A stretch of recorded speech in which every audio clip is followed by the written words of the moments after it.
चलो चलते हैं एक ऐसी पवित्र जगह की ओर जहाँ शनि देव खुद स्वयंभू रूप में विराजमान है। देश भर से भक्त यहाँ आते हैं न्याय, सुख और शनि देव के आशीर्वाद की कामना लेकर। Welcome to Shani Shingnapur. यहाँ के लोगों का गहरा विश्वास है कि शनि देव स्वयं उनकी रक्षा करते हैं। आज के वीडियो में हम इस धाम के रोचक किस्से और इस स्थान का महत्व जानेंगे। तो चलिए शुरू करते हैं।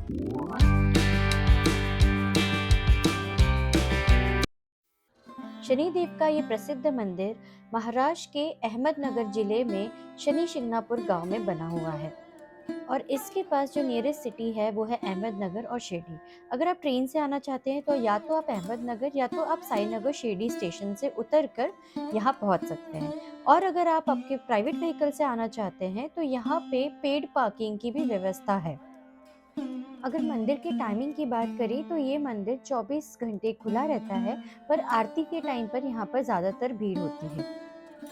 मेन एंट्रेंस के पास ही यहाँ पे बहुत सारी शॉप्स बनी हुई हैं जहाँ से आप भगवान को चढ़ाने के लिए तेल और पूजा सामग्री ले सकते हैं, बट आई वुड सजेस्ट कि आप उसके चार्जेस पहले ही पूछ लें और फिर ही लें। गेट के बिल्कुल पास यहाँ पे फ्री चप्पल स्टैंड भी बना हुआ है जहाँ पे जाके आप आपकी चप्पल वगैरह रख के फिर मंदिर में प्रवेश कर सकते हो। तो चलिए मेरे साथ आगे बढ़ते हैं शनि देव के दर्शन के लिए। अगर बात करें यहाँ के अकोमोडेशन की तो यहाँ शनि शिंगणापुर देवस्थान ट्रस्ट का भक्त निवास बना हुआ है जहाँ आप ठहर सकते हैं, लेकिन ज़्यादातर लोग यहाँ शिरडी या अहमदनगर से वनडे ट्रिप करके ही आते हैं। सो बड़ा सा कॉरिडोर क्रॉस करने के बाद आप मेन मंदिर की तरफ आते हो और अंदर आते से ही सबसे पहले यहाँ पर आपको त्रिशूल दिखता है जहाँ पर आपको पूजा सामग्री जो आपने ली है वो चढ़ानी होती है। और यहाँ पे इस तरीके के बॉक्सेस बने हुए हैं जहाँ पे नारियल और बाकी की चीज़ें आपको डालनी होती है। उसके बाद आप अंदर मेन प्रांगण में एंटर करते हो। शनिदेव की पूजा में सबसे ज़्यादा महत्व होता है तेल अभिषेक का।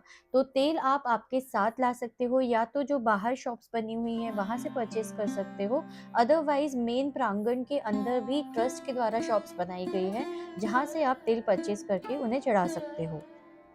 तो यहाँ पर आपको तेल अभिषेक करने के लिए इस तरीके की लाइन में लगकर ये जो आप देख रहे हो ये कंटेनर्स बनाए गए हैं जिसमें कि तेल डालना होता है और पाइप के थ्रू वो तेल कंटिन्यूसली जो शनि देव है उनकी शिला पर गिरता रहता है।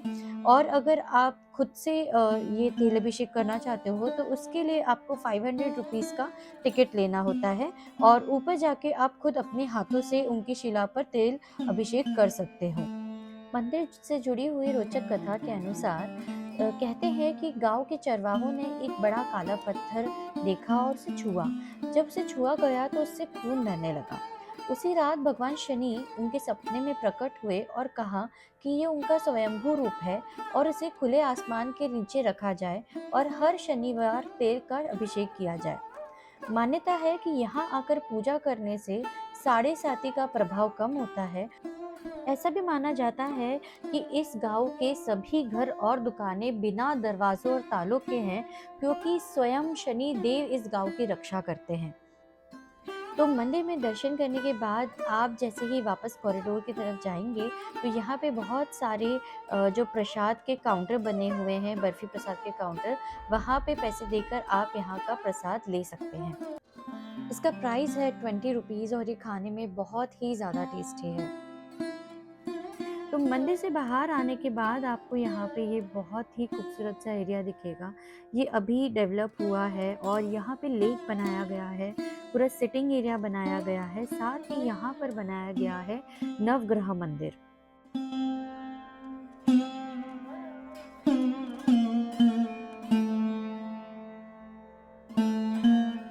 इस एरिया को बहुत ही ब्यूटीफुली डिज़ाइन किया गया है और सभी नौ ग्रहों के बारे में यहाँ पर जानकारी दी गई है।